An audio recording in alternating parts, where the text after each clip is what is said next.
Glória a Deus. A paz do Senhor, queridas. Tudo bem com vocês? Que delícia, né? A gente queria ficar estirado aí no chão o resto da noite, fala sério. Diante do amado. A gente está muito feliz de estar aqui. Eu posso falar em meu nome, em nome do João. A gente se sente à vontade nessa casa. E que bom, já tinha um tempo que eu não vinha, que bom que chegou esse tempo da gente se reencontrar. Vamos para a melhor parte. Eita glória!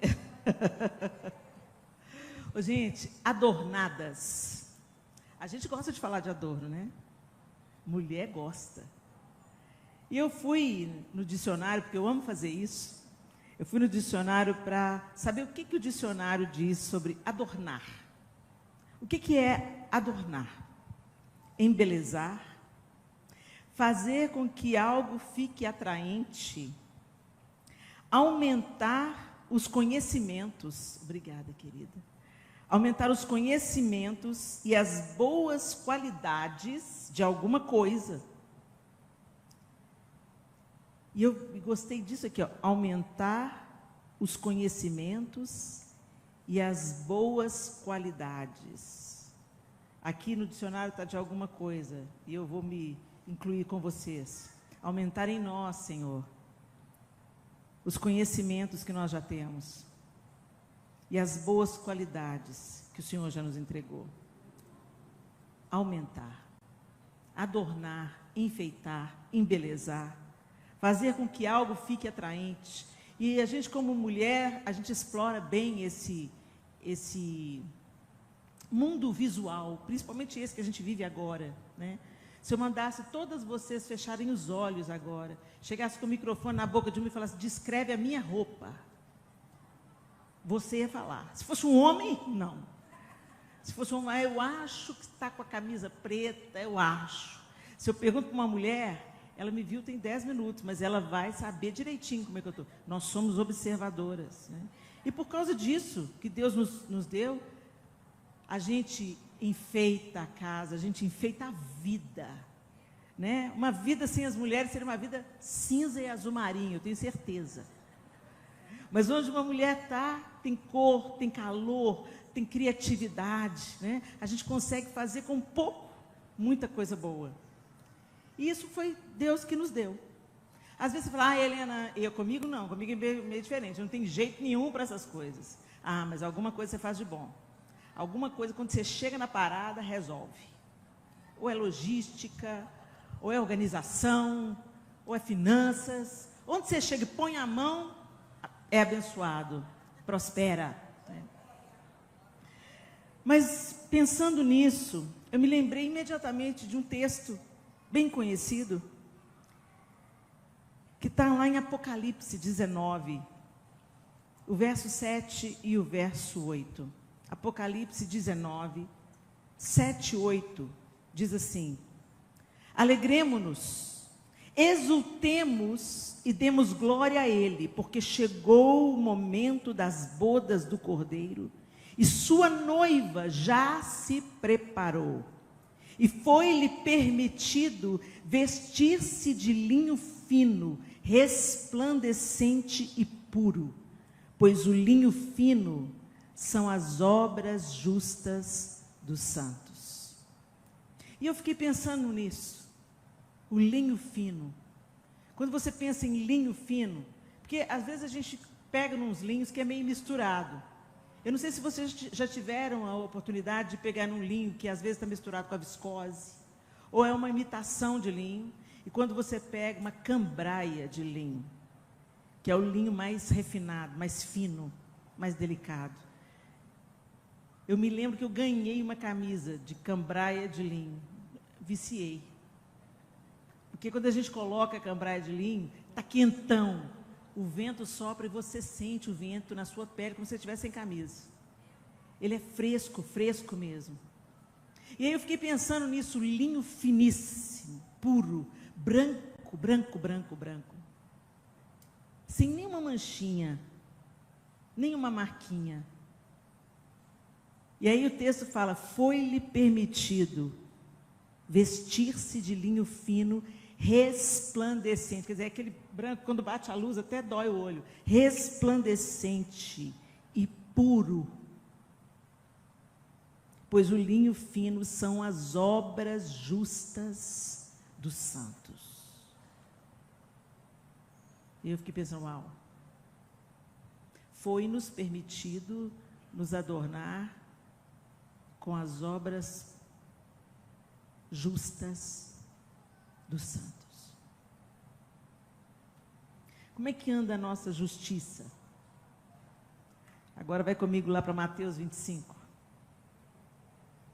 Mateus 25, a partir do verso 31, Jesus tem um ensinamento bem desconcertante. Talvez você já tenha lido muitas vezes, mas hoje ele tomou um lugar para mim especialmente desconcertante. Mateus 25,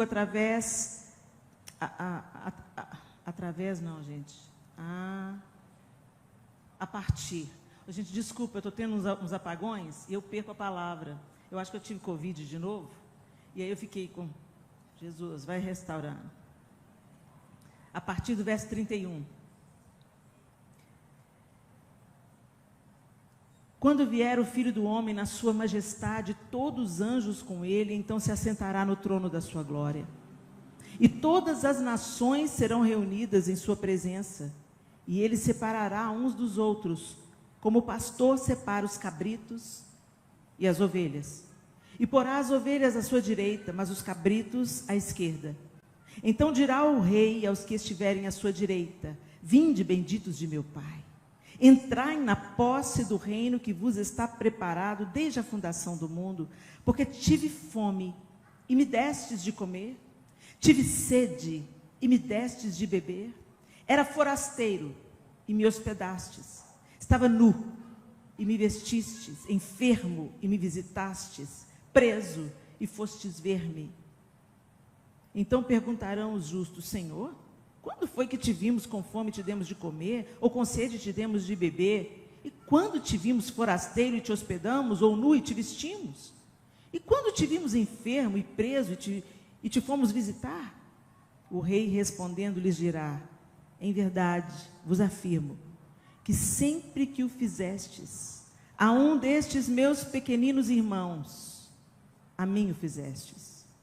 Então o rei dirá também aos que estiverem à esquerda: apartai-vos de mim, malditos, para o fogo eterno, preparado para o diabo e seus anjos. Porque tive fome, e não me destes de comer, tive sede, e não me destes de beber, sendo forasteiro, não me hospedastes, estando nu, não me vestistes, achando-me enfermo e preso, não fostes ver-me.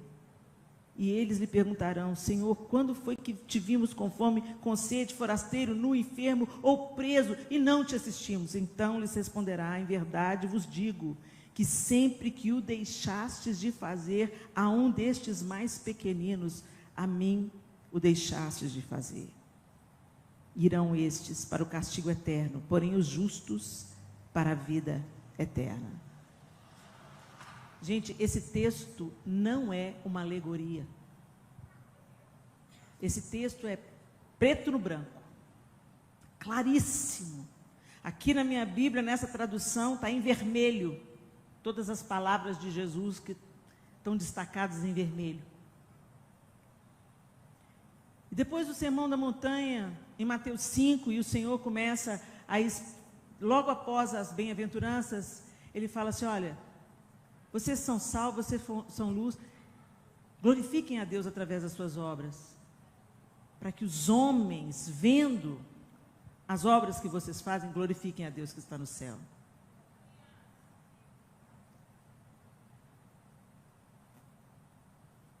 Hoje nós estávamos almoçando num restaurante pequeno, perto da nossa casa. E quando nós fomos entrar, um rapaz nos abordou e falou assim: compra uma comida para mim. E o João falou: espera só um minuto. Nós almoçamos, ele fez a marmita, levou para o moço e tal. E aí a dona do restaurante veio conversar com a gente. E ela nos contou que outra pessoa que estava ali na porta pedindo, dias antes, que a gente fez a mesma coisa que essa pessoa fez. Ela chegou, pôs a comida dela, mas ela pôs também uma marmita. Ela fez uma marmita para a pessoa, colocando um pouquinho de cada coisa. Mandou lacrar a marmita, pagou a marmita, pôs numa sacolinha, tudo arrumadinho, pediu talher descartável, colocou tudo e entregou para o moço. Quando ela entregou para o moço, isso é o relato da dona do restaurante, ele jogou no chão e falou assim eu não quero. Eu é que quero escolher a comida. Gente, isso acontece com frequência. Pessoal que vai dar sopão debaixo do viaduto, fala assim, sopa disso de novo? O pessoal está sendo ajudado e despreza quem ajuda. E isso, muitas vezes, faz a gente recuar. O tempo de violência que a gente está vivendo, às vezes você vai ajudar uma pessoa, principalmente nós mulheres, a gente não pode ir ajudar uma pessoa sozinhas, a gente tem que estar acompanhado de um outro homem, de preferência. De preferência, até quando a gente vai acudir uma outra mulher, de preferência a gente precisa ter uma companhia masculina, porque os dias são difíceis e trabalhosos. A gente não sabe com que tipo de pessoas a gente está lidando. Mas o Senhor não fala que qualquer coisa dessa pode ser uma justificativa para nós nos omitirmos. Ele deixou muito claro, quando vocês dão de comer, quando vocês vestem o que está nu, quando vocês me visitam o preso, visitam o enfermo, vocês estão fazendo isso para mim. E quando vocês deixam de fazer, é como se vocês estivessem deixando de fazer algo para mim. Mas a gente não considera isso. E a gente vive num tempo que o egoísmo, ele é totalmente encorajado. Assim, é só você soltar com a correnteza e ir. Porque até frases legítimas, que têm um determinado nível de razão, são usadas para distorcer ou para nos afastar do propósito para o qual nós fomos chamados. Então você pode escutar assim, primeiro você tem que se amar primeiro, para depois se amar o outro. Certo? Certo. É para amar o outro como eu amo a mim mesmo. Então, se eu não me amo, se eu não deixei Deus curar as minhas dores, eu vou derramar em cima das pessoas ao meu redor as consequências dessas dores que não foram curadas. Então, isso é uma verdade? É uma verdade. Só que, o que as pessoas estão pegando e fazendo?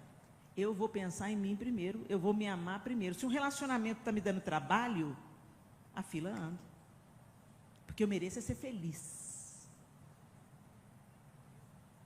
Eu tenho que me amar. E o amor não faz tudo, não aceita tudo. Por que a gente pensa que porque amar é fazer só o que a gente quer? Quem nos ama é quem faz tudo o que a gente quer. Não. Deus te dá tudo que você quer, mas Ele te ama. Sua mãe, quando você estava pequena, ela te dava tudo que você queria? Você tem dúvida do amor da sua mãe? Então, amar não é dar tudo que o outro quer, não. É dar tudo que o outro precisa. Então, é uma verdade, exatamente como Satanás fez com Jesus. Ele lança verdades da palavra de Deus, mas é uma verdade que está te distorcendo para você se tornar um pouquinho mais egoísta. E aí a gente não quer tolerar relacionamentos difíceis, a gente não quer tolerar pessoas, agora como é que é a palavra? Pessoas tóxicas. Agora é a palavra do momento. Pessoas tóxicas. O que fazer quando eu tenho uma mãe tóxica? Quando você vai ver a mãe tóxica, é aquela que te fala a verdade sobre você mesmo, mas você não quer ouvir. E eu sei, gente, que existem relacionamentos adoentadores. Eu sei, e não vamos generalizar aqui, eu sei que tem os narcisistas, né? Eu sei que tem os problemões aí. Mas, gente, problema é a área preferida de Jesus. Onde tem problema, ele se metia lá. Zaqueu era um ladrão safado. Zaqueu, vou comer na sua casa. Ele se metia onde ninguém queria se meter. E é esse exemplo que ele deixou, gente. Então, até para lidar com essas pessoas adoentadas, o Senhor vai nos dar estratégia e sabedoria para a gente saber até onde a gente vai e até onde a gente recua. Mas o Senhor não mandou descartar ninguém, porque Ele não descarta.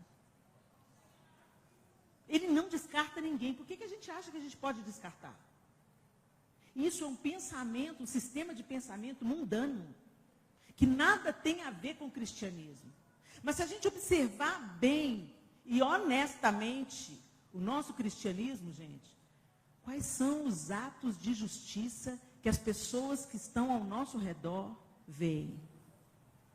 Você está tecendo seu vestido de linho puro com os atos de justiça?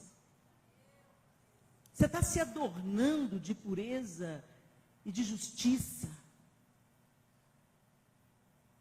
para aquele grande dia do casamento? Ô, gente, tem uma coisa, quantas aqui são casadas? Noiva é um bicho chato. Quem trabalha com noiva, florista, a costureira que vai fazer o vestido, gente, porque noiva está estressada, ela quer que dê tudo certo, né, e muda de ideia toda hora. Então, quem está organizando a festa fica louco. Ou então, se ela não muda de ideia, ela é muito exigente. Ela cuida dos detalhes. O fotógrafo passa aperto, a mãe passa aperto, a sogra passa aperto, a moça do vestido passa aperto, a moça do bolo passa aperto, o pessoal do buffet passa aperto. A noiva vai lá. Se é uma noiva, gente, que sonhou muito com o casamento, ela cuida dos detalhes. Mas a gente vai levando a vida como se esse grande casamento não fosse acontecer. A gente quer que Jesus volte para a gente se livrar dos problemas. E não porque a gente quer morar com o noivo. Ô, gente, como é que eu descobri que eu queria casar com o João? Esse ano a gente faz 35 anos de casados com a graça e permissão do Senhor. Pela misericórdia e bondade dele. Mas quando eu descobri que eu queria casar com o João? Quando dizer tchau passou a doer. Eu não queria que ele fosse embora. Ele não queria ir embora. Minha mãe falava, vai embora, João Lúcio. Literalmente. A minha mãe põe ele para correr, porque você estão 10 horas da noite, eu fico preocupada com você, o esquadrão do torniquete está rodando aí, vai embora para casa. Quem é antigo lembra dessa história do esquadrão do torniquete. E aí, doía, gente. Doía. Quanto mais perto do casamento ia ficando, mais difícil era me despedir. E a coisa mais gostosa da lua de mel é saber que ele não vai embora. Nós vamos agora trilhar a vida juntos. É a primeira vez que a gente viajou sozinhos para a lua de mel em Araxá. Entramos no ônibus e fomos de BH para Araxá. Que delícia! Eu nunca achei as montanhas tão lindas, a estrada tão interessante e a comida da parada tão legal. Porque eu estava bem acompanhada. Não era o entorno, não era o lugar onde ia acontecer a lua de mel. Era o casamento. Era toda a expectativa. O vestido, tudo que eu preparei. Foi tudo muito simples no meu casamento. Mas foi tudo do jeito que eu queria. Do jeito que eu sonhei. E eu preparei. E eu chorei. E eu pedi. Senhor, provisão para isso, provisão para aquilo. Se eu sentasse aqui por vocês para contar os milagres do meu casamento, eu ia ficar a noite toda. E isso marcou a minha vida. E se você se lembrar, você que é casada, do quanto você ansiou por isso. Ninguém aqui casou obrigado, espero. Ninguém casou com a arma na cabeça, espero. Mas as noivas que se casaram, motivadas pelo amor, sabem do que eu estou falando. Será que nós somos uma igreja que tem saudades? Que fala, eu não quero sair da sua presença. Eu quero que você fique aqui. Eu quero um pouco mais. Eu quero um pouco mais. Eu quero te conhecer um pouco mais. Eu quero te ver um pouco mais. Eu quero sentir o teu perfume um pouco mais. Mas o que aconteceu, gente? Nós estamos querendo do noivo os presentes.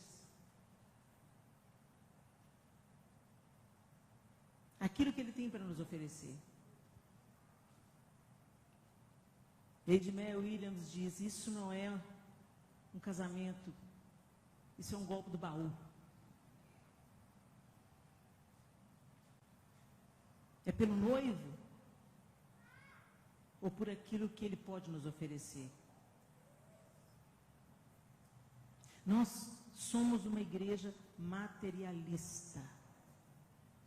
É uma realidade. Eu estou me incluindo, tá, gente? Eu estou me incluindo. Jesus está batendo em mim também. Porque se a gente prestar atenção nas orações, ou conta a benção, meu irmão. A casa, o carro, o emprego, o filho formando, tudo está ligado à conquista e a dinheiro. Então, se você tem dinheiro, se as suas contas estão pagas, um salário melhor, a benção de Deus. Uma casa própria, benção de Deus. Reformei a minha casa, benção de Deus. Ninguém fala assim, eu não sinto mais necessidade de mentir, agora eu falo a verdade, benção de Deus. Agora eu divido tudo que eu tenho com quem tem menos do que eu, benção de Deus. Ninguém fala isso. Isso não é bênção para a igreja contemporânea. Isso é loucura. Como assim você está dividindo o seu salário com quem não tem nada? Como assim você está sustentando uma família que o pai está desempregado? Faço não, hein? O cara é vagabundo, não trabalha, você está ajudando a vagabundar. Ou seja, gente, a gente sabe que tem todo tipo de gente por aí. A gente sabe que tem os exploradores por aí. A gente sabe que até para ajudar as pessoas nós temos que ser dirigidos por Deus. Mas não é para a gente se omitir. A gente está usando desculpas para não ser igreja. Porque a gente não está na terra, gente, é para ser o corpo de Cristo. E o que as mãos de Jesus fariam? Onde os pés dele nos levariam? Quem é que está recostando a cabeça do aflito, do necessitado aqui no peito de Jesus? Nós não somos corpo?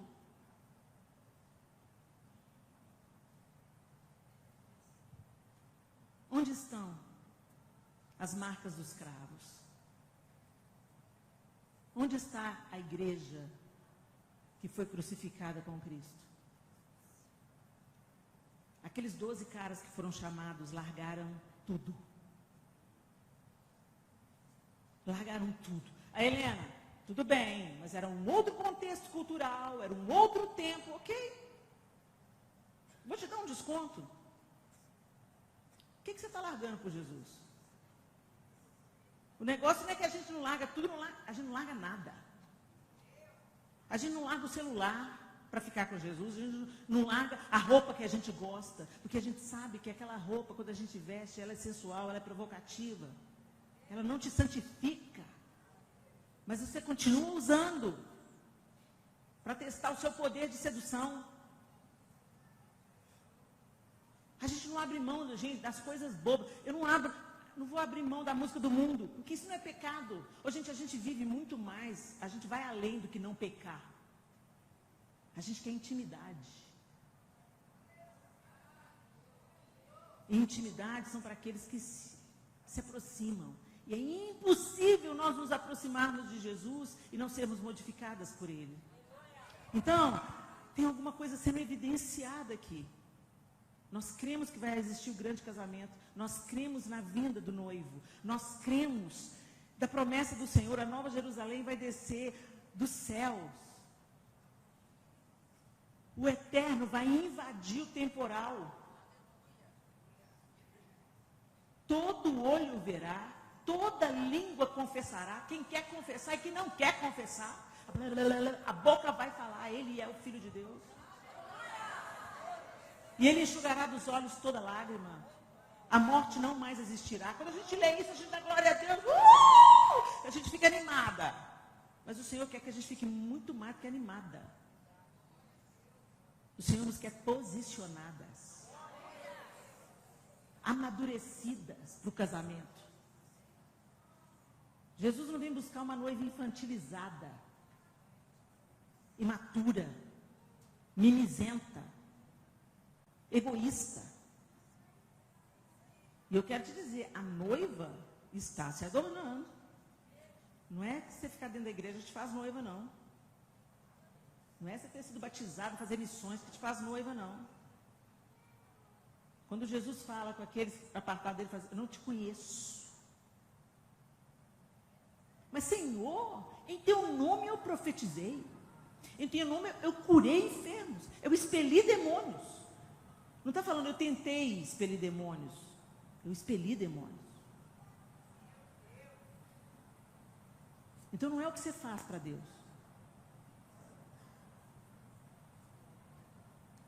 É o que você faz como uma consequência de estar num relacionamento com Ele. Flui naturalmente. Flui naturalmente. Mas isso demanda busca, intimidade, proximidade. Porque o que acontece imediatamente quando a gente se aproxima do Senhor? As coisas dessa terra vão perdendo a graça. Gente, é impressionante. É impressionante. A gente olha para aquelas coisas que enchiam os nossos olhos, já não enche mais. Aquelas coisas que nós devotávamos o nosso tempo, não vou perder mais tempo com isso não, já deu, hein? E aí você começa a ver um tanto de coisa errada, ruim, feia, destroçada, mal acabada, pichada. E você sente um desejo de reparar, de consertar, de embelezar, de brilhar onde está escuro. E a gente investe a vida nisso. O dinheiro que você ganha com seu trabalho não é só para você. O tempo que você tem não é só para você. A sua casa que Deus te deu, seja ela de aluguel ou própria, ela não é só para você. O carro que você dirige não é só para você. A vida que você tem não é só para você. Meu Senhor, agora que estou para servir-te, sim. A vida que me deste não é só para mim. A gente como eu, num mundo de pecado a sofrer,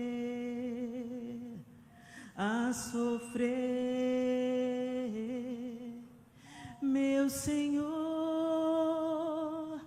o amor que tu me deste, quero repartir.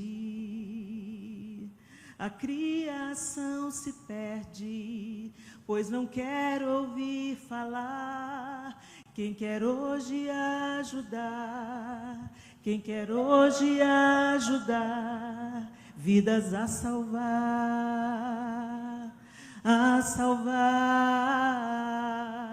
vidas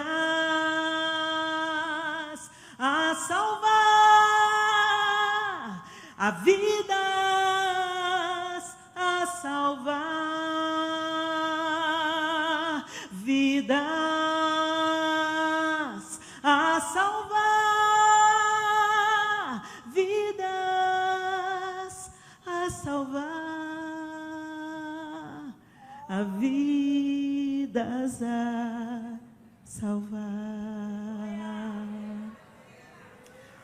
O Senhor quer uma noiva engajada, uma noiva comprometida, uma noiva comprometida com a missão. Ele mandou fazer uma coisa: ide por todo mundo e fazei discípulos, batizando-os em nome do Pai, do Filho e do Espírito Santo. Foi isso que ele mandou a gente fazer.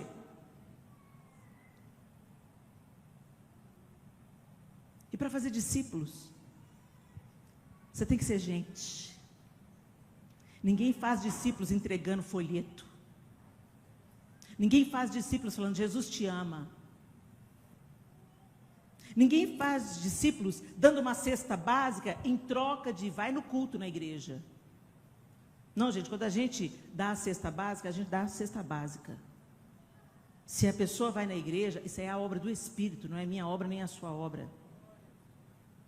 A gente não faz uma boa ação na vizinhança para a nossa glória, ou para trazer mais gente para a nossa igreja.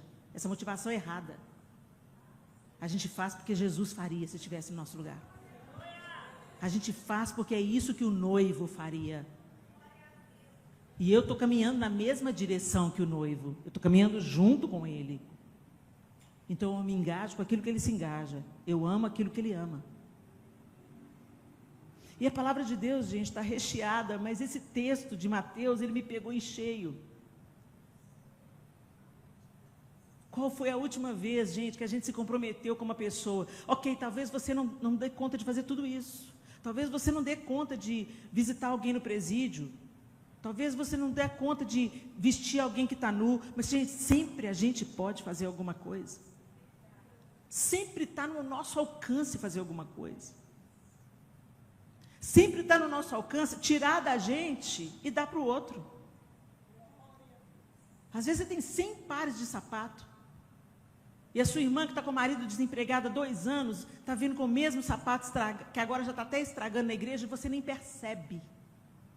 A gente vive num tempo totalmente voltado para si mesmo, ególatra. A gente pensa na nossa vida e na nossa família. Depois, se sobrar tempo,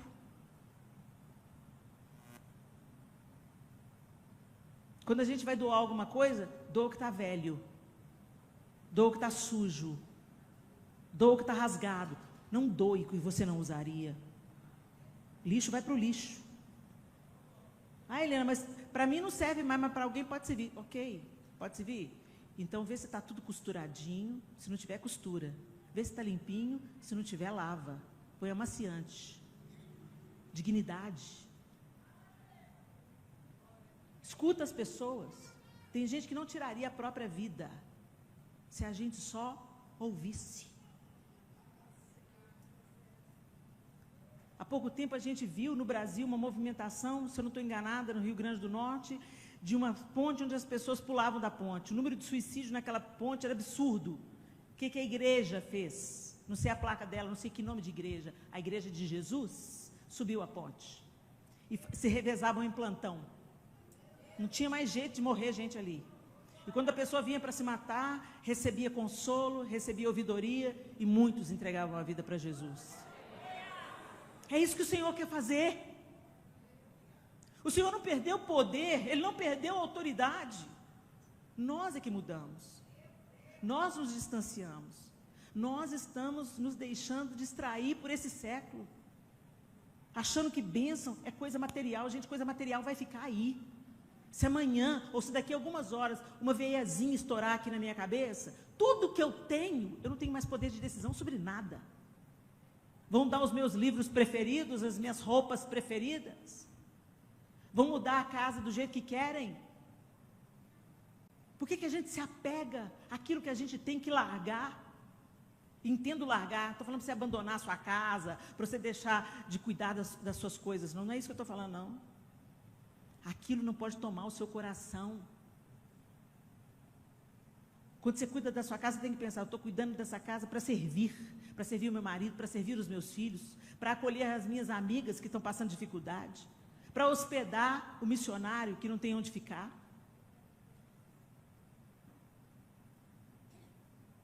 A gente recebe tanto, minhas irmãs. A gente tem muito mais do que as mulheres da Bíblia tiveram. Sapato, roupa, casa, conforto. Mas quinquilharia que a gente gosta. A gente tem coisa que a gente não precisa. Assim, ó. Tem coisa que você não usa lá no seu armário, tem mais de 1 ano. Evidência, você não precisa. Mas a gente dá para alguém? Dá não. Quando foi, Senhor, que o Senhor estava nu e eu não te vesti? Quando foi, Senhor, que o Senhor teve fome e eu não te dei de comer? Jesus está falando sério. Ele não está fazendo uma alegoria. Se você tem parte comigo, você vai vestir, calçar, alimentar, visitar, consolar.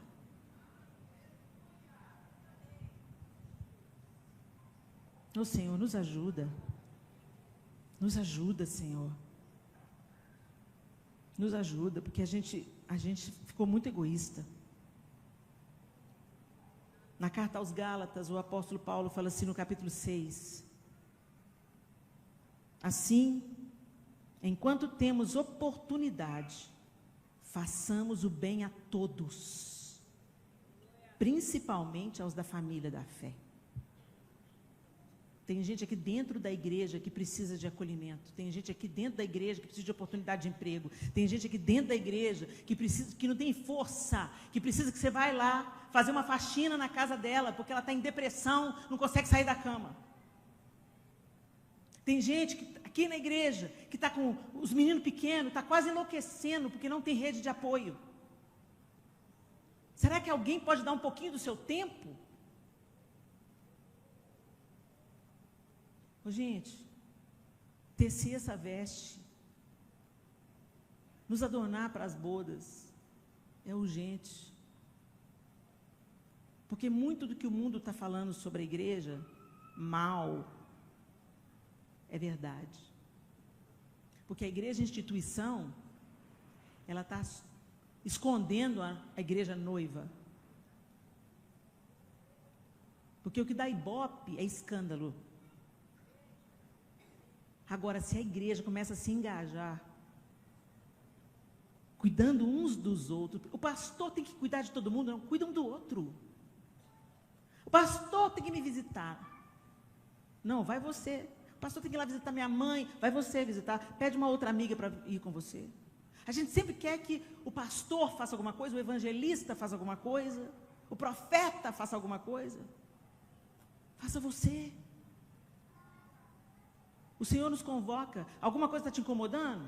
É para você fazer, não é para terceirizar, não. Tem alguma coisa que está queimando no seu coração? Ah, eu vou levar isso para o pastor. Não, dobra o seu joelho e começa a fazer alguma coisa agora, mesmo que comece pequeno. Pequenas sementes viram florestas. A gente começa, depois o Senhor aperfeiçoa. Mas a gente precisa começar.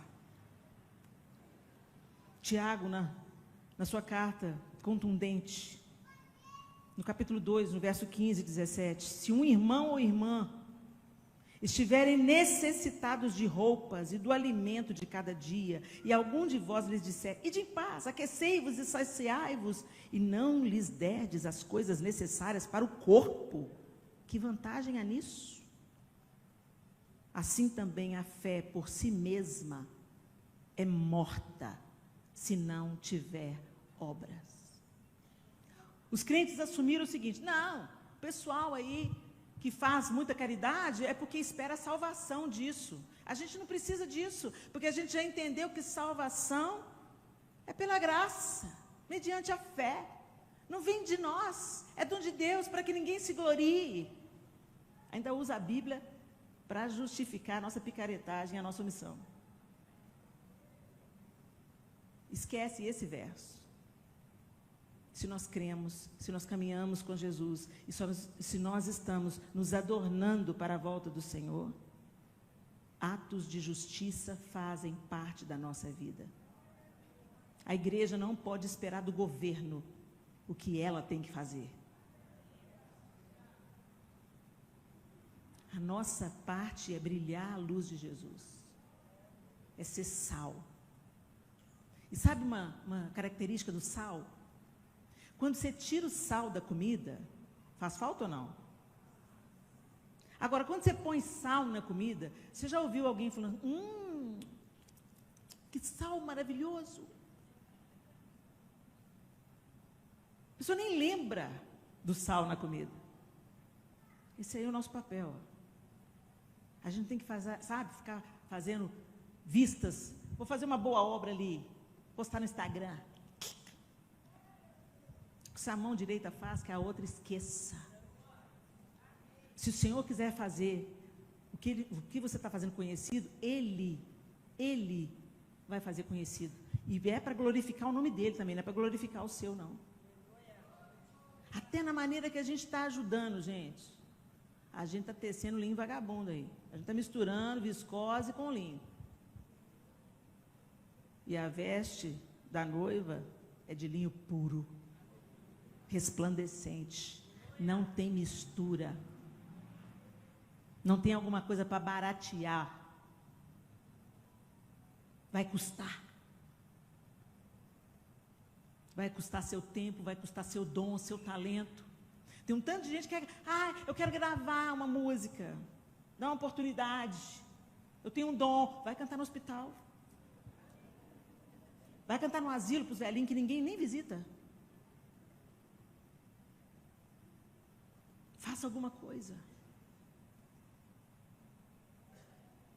Quem você pode ajudar?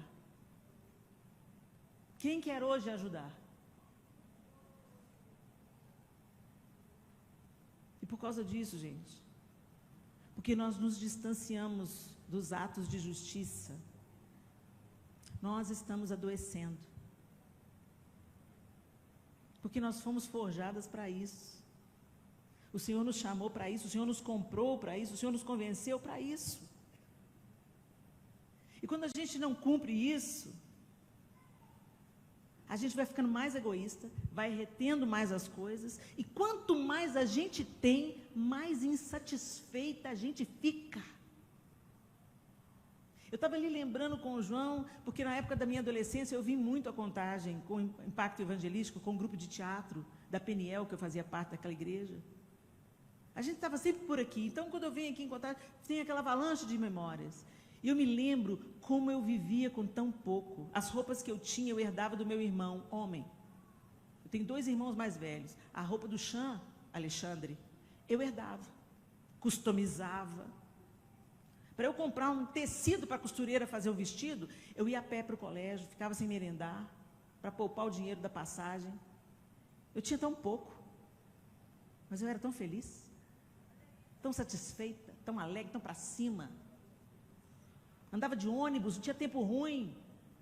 Vai para lá, vai para cá. Hoje eu tenho um carro. Eu vou ficar com ele só para mim? Não. Ele tem que abençoar alguém.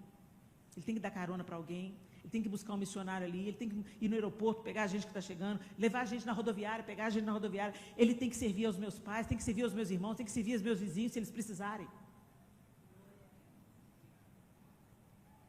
Porque eu não quero me apegar a nada, a não ser ao Senhor. Tanto de gente com depressão, um tanto de gente com ansiedade, porque está vivendo só para si. Houve um experimento de um grupo de psicólogos há alguns anos atrás. Quem escuta as minhas pregações já deve ter ouvido isso, porque isso me impactou muito. Teve um grupo que parou de responder à medicação para depressão. Mudaram da medicação, fizeram de tudo. E nem terapia, nem remédio resolvia mais. Aí eles fizeram um experimento. Pegaram esse grupo de pessoas e começaram a fazer ações de benevolência. Então levava a galera para visitar asilo, levava a galera para servir o sopão, levava a galera para servir, para estar com vulneráveis. Resultado do estudo, do experimento. Todos foram curados da depressão. Quando o Senhor fala, melhor é dar do que receber, Ele está falando sério. Melhor coisa é dar do que receber. E quanto mais você dá, mais você tem. É impressionante, a lei da semeadura é assustadora. Você dá, você ganha, entra. Você colhe. Mas não é por isso que a gente faz também. A gente lança o pão sobre as águas. O dia que Deus sabe que eu preciso, Ele não vai me faltar. Mas tem que ter um posicionamento, gente. Tem que ter a decisão de levar a sério o que a palavra de Deus está nos ensinando. O Salmo 82, 3 fala: fazei justiça ao pobre e ao órfão.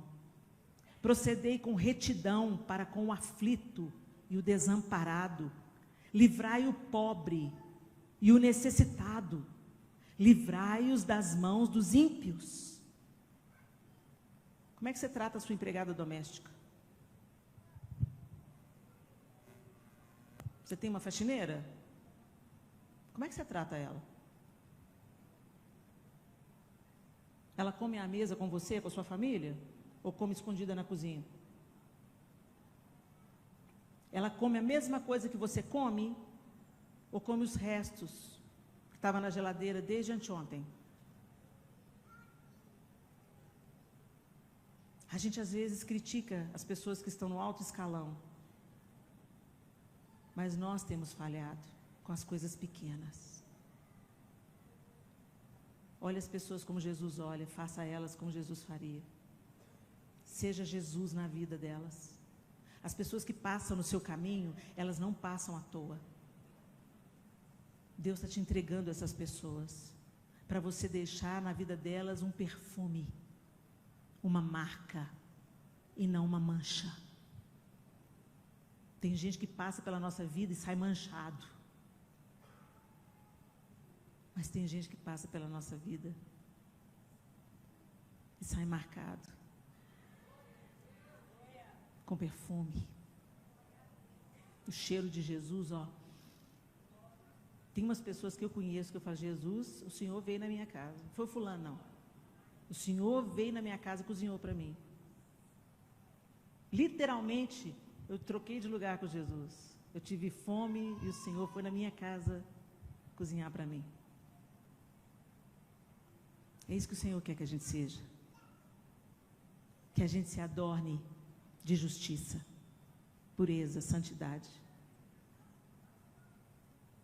E que a gente não viva só para nós mesmas. A correnteza aí de fora é essa. Viva para você mesmo, cuide da sua própria vida.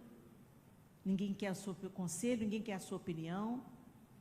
E as pessoas estão se matando dentro dos seus apartamentos. Ou pulando de pontes. Porque a gente não percebeu que aquela pessoa estava triste demais. Ou ficou muito tempo sem vir à igreja. E não é para ser a crente chata, não. Você não está vindo na igreja. Vai lá. Vai para cobrar, não. Oi, amiga, aqui, estou aqui. Senti saudade de você, vim comer um bolo. Fiz esse bolo especialmente para você. O que você está precisando? Você está precisando de alguma coisa? Nem menciona a igreja. Seja parte da igreja.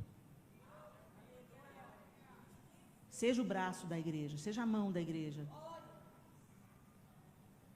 A gente tem que parar de terceirizar, minhas queridas. E nos revestir de atos de justiça. Feche os seus olhos. A lei do Senhor é perfeita e restaura a alma. O testemunho do Senhor é fiel e dá sabedoria aos simples. Os preceitos do Senhor são retos e alegram o coração. O mandamento do Senhor é puro e ilumina os olhos. O temor do Senhor é limpo e permanece para sempre. Os juízos do Senhor são verdadeiros e inteiramente justos. Senhor, nós te bendizemos. Nós glorificamos ao Senhor porque o Senhor insiste. O Senhor nos chamou, o Senhor se mostrou a nós, o Senhor tirou o véu da ignorância, o Senhor nos redimiu, nos comprou por um alto preço, nos reconciliou com o Pai e nos outorgou o Espírito Santo para nos ensinar todas as coisas. Mas mesmo tendo tanto, temos retido muito. Estamos nos deixando distrair, Senhor, pela busca desenfreada das coisas dessa era, pelo materialismo exacerbado. A gente não trabalha para viver, a gente está vivendo para trabalhar. Escravos dos nossos desejos, da cobiça, da comparação, da competição. Som do nosso coração, Senhor, porque só o Senhor nos conhece até mais do que nós mesmas. Põe a sua sonda lá no fundo, no oculto, no escondido da nossa alma. E não nos deixe ignorantes, Senhor, daquilo que o Senhor quer reparar, consertar, purificar. Remove o egoísmo do nosso coração, abre os nossos olhos para não sermos enganadas, distraídas com espelhinhos, como os portugueses fizeram com os índios. Nós não queríamos trocar o precioso pelo vil, o que é eterno por aquilo que é temporal. Nós queremos que sejam achadas na nossa vida pedras preciosas e não palha. Nos perdoe pelas vezes que nós damos as costas àqueles que precisam, quando nem percebemos as necessidades dos nossos irmãos, quando nos fechamos, quando fomos feridos ou quando não fomos compreendidos ou aceitos. Nós não queremos nos fechar. Nós não queremos que as feridas que pessoas nos fizeram nos impeça de cumprir o nosso propósito. Nós queremos nos adornar, Senhor, de vestiduras de linho puríssimo, branco e reluzente. Por isso, ensina-nos a Tua justiça. Inclina o nosso coração ao órfão, à viúva, ao necessitado. Desperta-nos para aquele que anda solitário, desprezado. Ajuda-nos a perdoar aqueles que são difíceis de conviver. Não nos permita descartar ninguém, porque o Senhor não descarta. E nos ensina a cuidar bem de todas as pessoas que passam pela nossa vida. Grandes ou pequenos, que sejam tratadas com igual honra.